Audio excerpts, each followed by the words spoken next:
Hey everybody, welcome back to a new episode of Tires on the Road. If it's the first time stopping by the channel, we appreciate you coming by and checking us out. If you're returning to check out our channel, thank you very much. Today's episode is going to be about China bombs. Yes, the China bombs. We have purchased the cheapest tires for RV we can find, made in Asia, and today we're going to be swapping those out and putting those on the rig. The price for these I will show right here. And then I'll show the out the door price with mounting and balancing here, and we'll get this going. So join me as we get this taken care of today and get some new shoes on the rig. The current tires we have on the rig, we actually have 3 different brands of tires on there. That's just kind of happened over a period of time with some tires getting replaced and having a blowout and then getting some new tires on the road. So we kind of wound up with a mismatch. The interesting thing is that they've all worn super evenly. The shoulders are gone, but of course that's expected when you have a tandem axle trailer making turns. I'll show you that because they've just worn super well. Like I said, over 40,000 miles on these tires, and I couldn't be more happy with them. But the reason we're going to China bombs is because I want to prove a point. Basically all tires, depending on what ply rating you get, the type of tire, what the tire is manufactured for, if it's an ST for specialty trailer, a 14 ply, a 16 ply, a G rated, an E rated, a D rated, or you're just stuck with what comes with your rig. The most important thing is taking care of those tires, keeping them covered when you're not using them to keep the sunlight off of them, making sure your inflation is proper when towing based on the weight of your rig. An overinflated tire based on the payload of your rig can shorten the lifespan of your tire because that tire is not riding properly on the asphalt. You want to have that nice flat tread. Avoid turning sharply and dragging those tires as much as possible because some tires you can actually start to separate the cap, which is the tread, from the cord below the tire, and you'll start getting an arching in your tire, and that is a sign that that tire is probably starting to separate from the cord, and you need to keep an eye on that.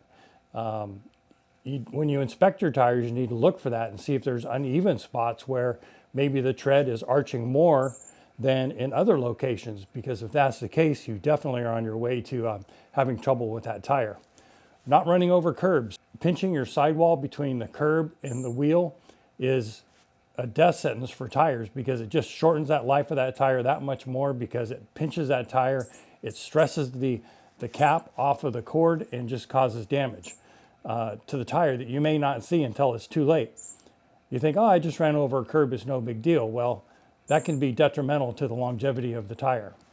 Today we're going to be going down to the tire shop. I'm just going to pull the wheels off the rig here, take them down to the tire shop and get the tires switched out.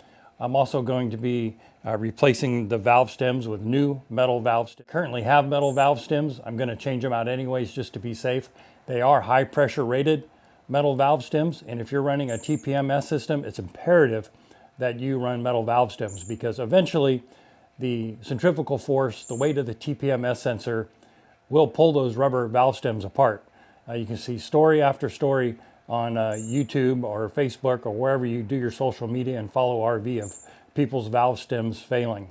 The tire that I'm going with is a Venom Hauler Primo Power. It's a 235/85 R16 ST tire, 14 ply, made in Asia.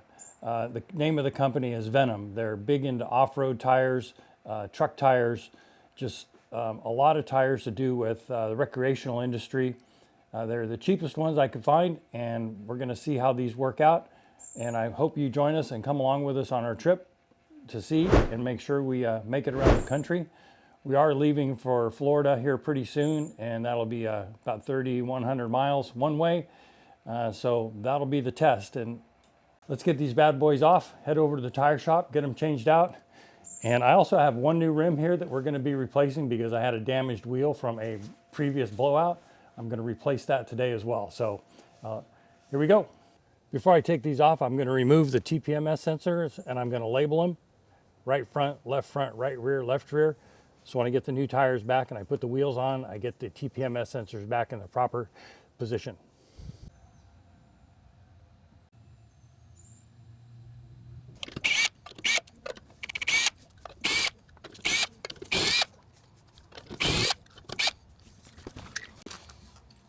I broke these loose with the torque wrench before I used the impact.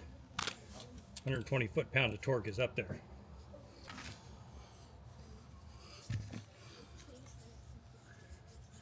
Out of balance. I'm gonna have them throw this one on the balancer when I get there just to see how far out of whack it is. I did have these balanced at America's Tire Store when I got them on several years back. But I want to throw them on the balancer and see how far out they are now, and if that's one of the contributors to the scalloping.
Okay, we got the tires mounted back onto the rig.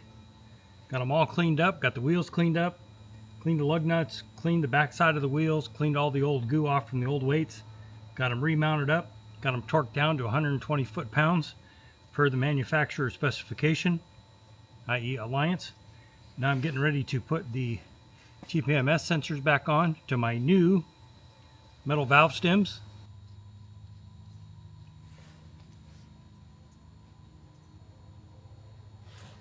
Lock nut.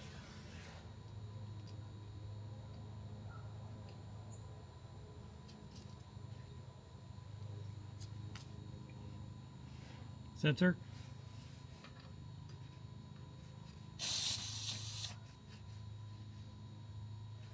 Pull that lock nut back out against the sensor to lock it on there. One for theft, so it's not easy to come by and just pull them off. And second, keep road vibration from doing its thing. So everything's mounted back on the rig. That's going to wrap up today's episode. Hope you enjoyed it. Stay with us and we'll see how these tires work out for the next 40,000 miles, hopefully. The tires I took off were made in China. All of them were in China, even though it was 3 different brands. They were all made in China. These are made in China. So you never know. Sometimes more expensive may not be necessarily the way to go. So we're going to be heading out to Florida here pretty soon. We'll be getting 3,200 miles on these tires right out of the gate. A couple little short trips between now and then. This is a little teaser of what's coming up in the next episode. But other than that, make sure you hit that subscribe button down below, give us a thumbs up, and check out this video here. Thanks for watching.